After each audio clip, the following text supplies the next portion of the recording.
So hello and welcome back to What the Dickens. Today I'm going to be talking about my 5th favourite Dickens novel. We're getting closer to the end. From tomorrow I'm so excited I'm going to be talking about my 4 favourite Dickens novels, which are 4 of my favourite books of all time. But today, my 5th favourite Dickens novel, which is Great Expectations.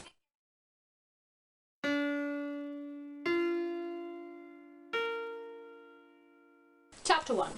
My father's family name being Pirrip, and my Christian name being Philip, my infant tongue could make of both names nothing longer or more explicit than Pip. So I called myself Pip, and came to be called Pip. Now, as I have said before, the first Dickens novel I ever read was Our Mutual Friend, but my first experience of Dickens was an experience of Great Expectations. When I was about 10, I think, maybe 12, I don't know, when I was quite young, before I had read any Dickens, me and my parents and my brother went to see a stage adaptation of Great Expectations at the Royal Shakespeare Theatre in Stratford-upon-Avon. And I remember being completely blown away. I was amazed. I remember sitting there thinking like, wow, this is one of the best stories ever. I was so captivated and it was brilliant. I think from then I probably knew that I was going to love Dickens, and sure enough I did. I am very fond of Great Expectations. I think it is very good, and although it is my 5th favourite, I have a feeling it might be one of Dickens's best novels. You know, I've said before that Our Mutual Friend is my favourite Dickens novel, and it is, but that doesn't necessarily follow that it is the best or the most perfect or the most polished,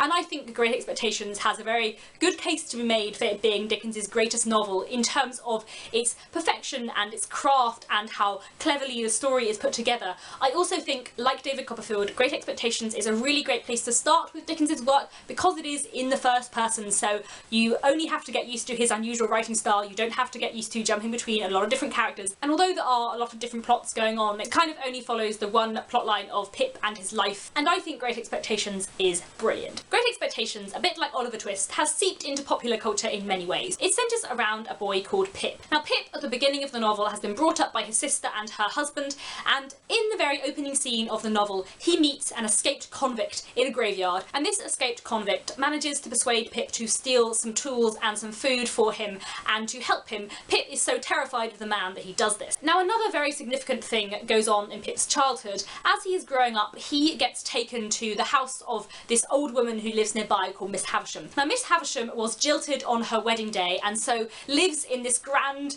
dilapidated Gothic house in her wedding gown with all the clocks stopped at the time that her husband didn't show up to their wedding, and it's all very creepy and brilliant and clever and so beautifully atmospheric. And with her in this house there is a woman called Estella, a young girl who Miss Havisham has adopted and is training up to wreak Miss Havisham's revenge on all of the male sex.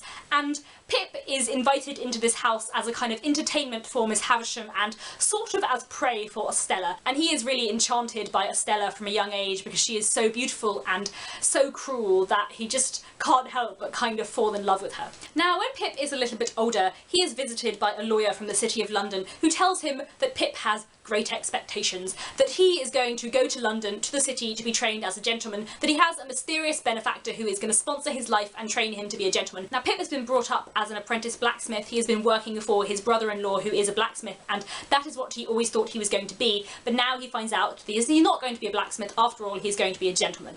And this is the basic setup of Great Expectations. So, things I love about Great Expectations. Oh, there are so many. I think Miss Havisham has to be one of Dickens's greatest creations. She is magnificent. What a character, what an idea. She is brilliant, Estella is brilliant. The kind of relationship they have is so well developed, and Estella, for me, is such a fascinating character. Stella has been trained from her very infancy to not care about anyone, and that makes her a fascinating character, and the relationship her and Miss Havisham have and the uses Miss Havisham puts Estella to are just fascinating. I also think Joe, Pip's brother-in-law, is just a beautiful, lovely character who I just want to hug, and Biddy, who is a young friend of Pip's from their childhood, is another beautiful character. And then there is Jaggers and Wemmick. Mr. Jaggers is the lawyer who tells Pip that he has great expectations and kind of looks after, except really doesn't look after, Pip when he's in London. He is quite a harsh, detached, emotionless man, but he is a fascinating character. One of Dickens's brilliant caricatures that you believe a little too much, and is quite sinister but quite clever and interesting in a brilliant way. And his clerk is a man called Wemmick, and I love Wemmick so much. I think he's one of the most funny, lovable characters in all of Dickens. Wemmick, when he is in the office, is very detached, very professional, but the moment moment he leaves the office, he's a really lovely, kind, charming man, and Dickens constantly compares Wemmick's mouth to a postbox in a really entertaining, very funny way, and I love that Mr. Wemmick has kind of separated himself in two, into his office person and his home person, and I just think he's a brilliant character, and there are some brilliant, wonderful, lovely, beautiful scenes involving Wemmick. Also, Herbert Pocket. Herbert Pocket is a beautiful young gentleman who is a good friend of Pip's and is kind of silly but lovable, a bit of a Mr. Bingley character, I'm not gonna lie, but he is so adorable. There are just so many characters in Great Expectations that are thoroughly well done. I think it is one of Dickens's greatest novels in terms of the characters. I also think the plot is just brilliant. Dickens likes his big reveals and likes his secrets and his mysteries. Sometimes they are predictable and sometimes they are not predictable because they are so complicated that no one could have ever predicted them. Whereas in Great Expectations, I think the kind of twists of the plot and the way it progresses are neither too complicated to be believable, but also are unexpected to the extent that you are surprised when you get there, and I love that. I love that it is such a complicated book and the plot is so well developed and so thoroughly meshed together. I also think the ideas of class and the theme of kind of what it means to be a gentleman is really well done. The struggles Pip has progressing from being a blacksmith to being a gentleman, and the kind of scorn and derision he casts over his past before he was a gentleman is really fascinating. His pride is not very nice, but it is so interesting and very telling about this kind of Victorian sensibility of what it means to be a respectable, what it means to be a gentleman. And I think these aspects in Great Expectations are just dealt with so thoroughly well. Great Expectations, I think, is a really brilliant introduction to the Victorian novel because it is so Victorian. It explores so many interesting things about Victorian ideas of class and love and marriage and what the kind of ideal of the Victorian period is. I love that it's quite a dark novel. The ending is complicated, and I know a lot of people who read the ending one way and I would read it a completely different way. It is quite an ambiguous ending, but anyway, it is quite a dark book overall and it deals with a lot of very complicated themes. All in all, I think Great Expectations is one of the most brilliant stories and books ever written. I think it is a fabulous character study, and the way the plot interacts with each other and the themes that it deals with is just brilliant. It's just superb. In terms of things that I like a bit less about Great Expectations, I think the only reason why it isn't slightly higher up on my list is because of Pip as a character. I don't like Pip.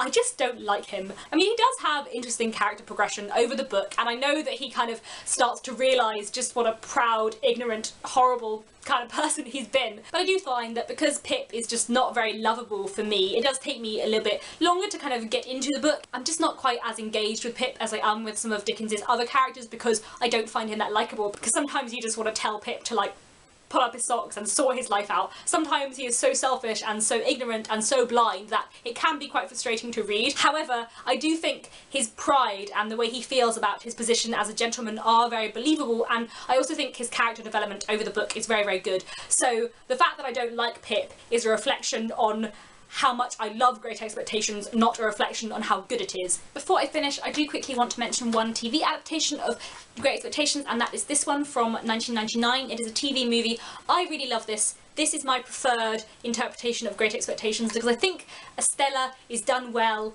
and all the characterisation overall is just what I like and what I think is kind of more correct to Great Expectations. There have been a few more recent adaptations. There was a film from 2011 or 2012 that with Helena Bonham Carter playing Miss Havisham that I haven't seen, but I do hear quite good things about and I'd be interested to see. And there was also a TV serial from 2011 which I hated and got very angry with. Let me tell you about why. So this 2011 TV series of Great Expectations, it had brilliant casting. It should have been really good. Like, it had Gillian Anderson playing Miss Havisham, who I love, and it had a lot of other really brilliant actors in, but the writing just wasn't right. It didn't capture Great Expectations. It got a lot of things wrong in a way that really annoyed me, and they completely did Estella's personality to completely wrong. I got infuriated because the whole point about Estella is that she's heartless, not that she is emotionally oppressed but secretly deeply in love with Pip. No, that is not the point. I got so angry. I hated that TV adaptation so much. Anyway, if you want a slightly better TV adaptation, this one from 1999 is, I think, more accurate in terms of what the book puts across, but I would be interested to see the film from 2011-2012, so let me know if you have seen it and what you thought of it, and if you thought it was good. Okay, I think that is all I have to say about Great Expectations. I love it. I think it is brilliant. Brilliant place to start with Dickens. Brilliant Dickens novel to read. Superb, wonderful novel. I love it. The only reason why I don't love it as much as some other Dickens novels is because of Pip himself being a bit annoying. But So much more Dickens love is to come in the next 4 days. I'm so excited. I will see you soon.